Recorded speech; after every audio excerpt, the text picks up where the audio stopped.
Now, as of today, United States is a financial heart of the world. And whether it collapses or keeps on going, it's obviously wrong this much power is concentrated in one place.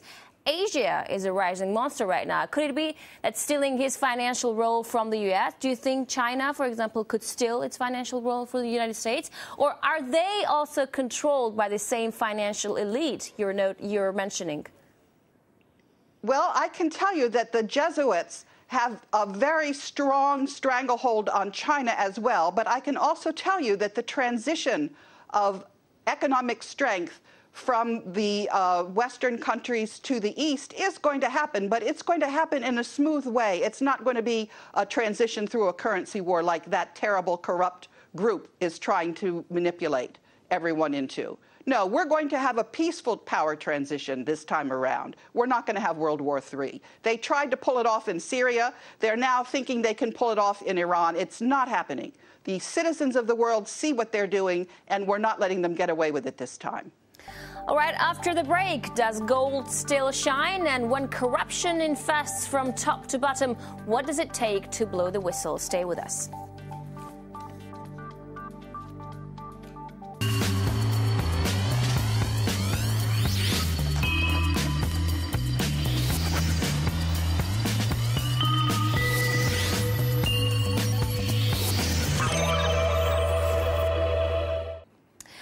Welcome back to the show. We're talking to Karen Hughes, World Bank whistleblower. Good to have you back. Foreign governments keep buying U.S. Treasury bonds despite obvious problems U.S. economy is facing. What's making them do that, in your opinion?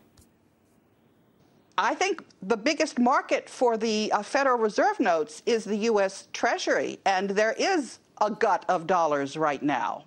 But yes, there's also a small market.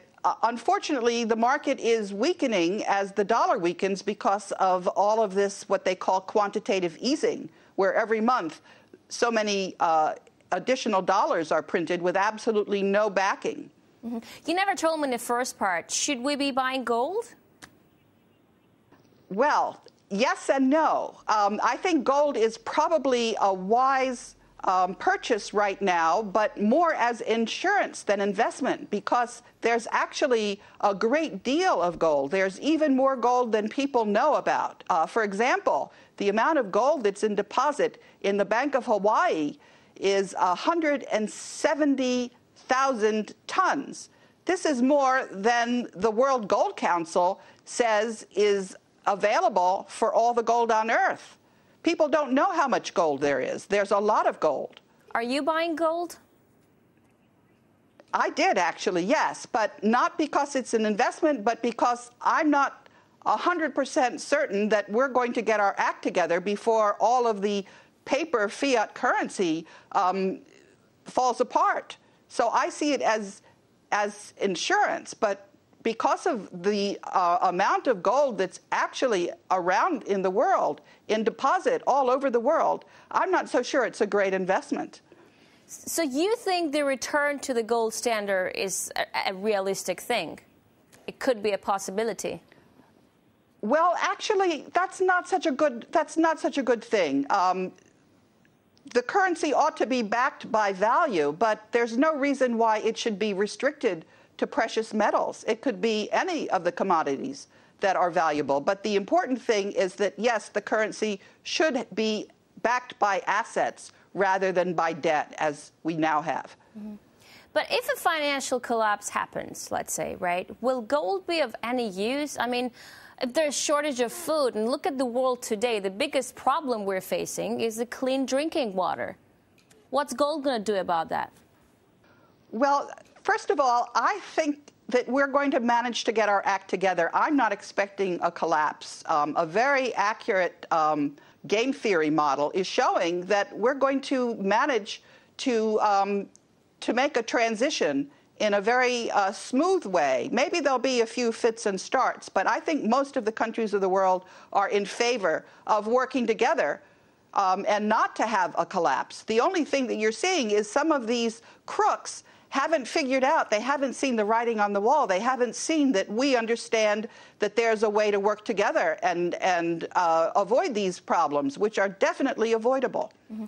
So, Karen, you were a senior counselor at the World Bank. Tell me something. Honest banking, is this an oxymoron? No, we have examples all over the place. In the United States, the state of North Dakota has its own state bank, and many of the other states are looking at that. At the moment, 22 other states are looking at it, and we're urging the other 28 states to look at it. There was a bank in Amsterdam that I think went on for 300 years with no problem. We know how to do banking. It should be like infrastructure to support the economy. It shouldn't be for the benefit of elites that think they're above the law, as we currently have. If you look at the Bank for International Settlements, that institution was established when the war reparations were being exacted from Germany after World War I. And that's when it was started in 1930. And I believe it's 60 central banks that are members of the BIS. Those are the culprits. Those are the ones that really need to go out of business. Now, you first blew the whistle over corruption in the World Bank. Tell us more about your revelations. Well, that's actually what happened. I was working in the Philippines, and there was a bank. This was at the end of the East Asia financial crisis in the end of the 1990s. And the second largest bank in the Philippines, Philippine National Bank, there was a loan to strengthen the banking sector. And what happened was a man who owned Philippine Airlines, Lucio Tan, ended up buying more than 10% of the shares of Philippine National Bank without informing the securities authorities in the Philippines. That was against the law. And then I told the person who was in charge of the World Bank lending program that they should tell the government of the Philippines that the conditions of the loan were not going to be met.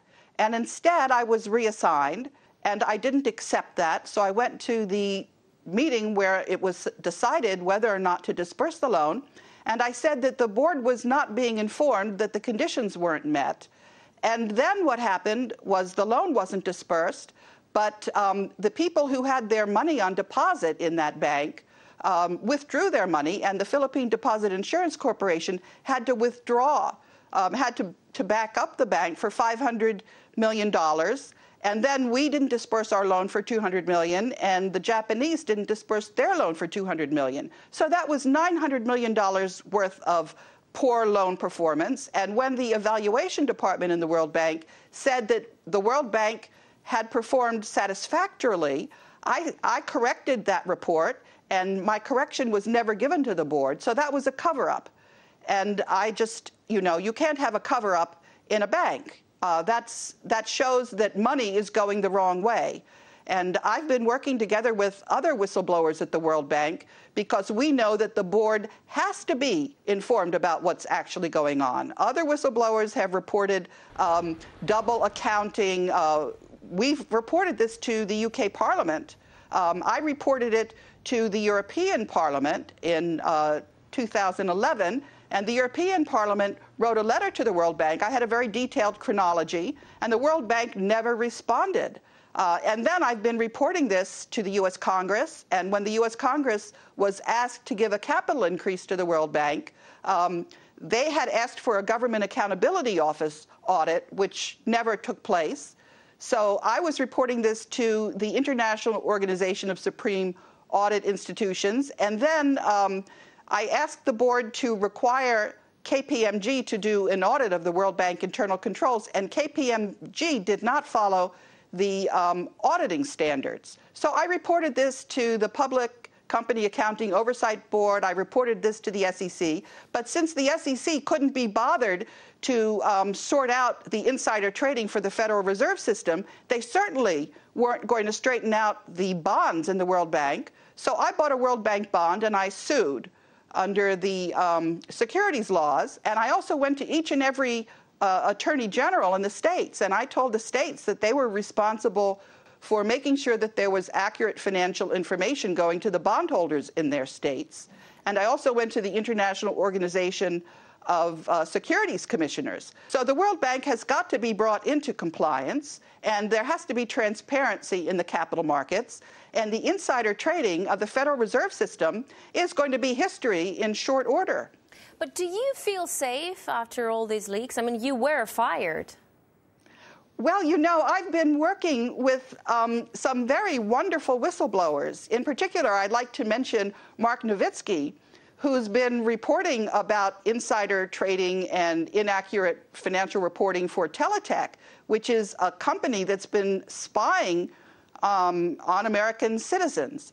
So when whistleblowers work together and compare notes and share information, you get a very accurate picture. In addition, I'd like to mention Larry Garrison, who has been my PR guy. So when you have people who you're working with, it's not so easy to shut the whistleblowers down. We've just gained in strength. We're going from strength to strength. Do you guys feel like you're being heard? Is anything changing?